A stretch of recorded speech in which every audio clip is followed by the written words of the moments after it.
আচ্ছা, আপনি এই মুহূর্তে এই ভিডিওটা নিজের যেই স্মার্টফোনে দেখছেন, সেটার নিচের দিকে আশা করি একটা চার্জিং পোর্ট আছে। আর ঠিক তার পাশে দেখুন একটা ছোট্ট ছিদ্র আছে। সেই ছিদ্রটি কিসের জন্য জানেন কি? আমাদের সকলের হাতেই এখন সবথেকে গুরুত্বপূর্ণ জিনিস যদি কিছু থাকে, সেটা হলো মোবাইল ফোন বা স্মার্টফোন।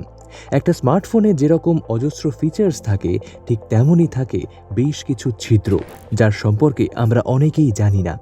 ঠিক তেমনই একটি অত্যন্ত ছোট্ট এবং কার্যত সবথেকে গুরুত্বপূর্ণ ছিদ্র আপনার ফোনের চার্জিং পোর্টের পাশে আছে, যাকে বলা হয় ক্যান্সেলিং মাইক্রোফোন বা নয়েজ ক্যান্সেলিং মাইক্রোফোন।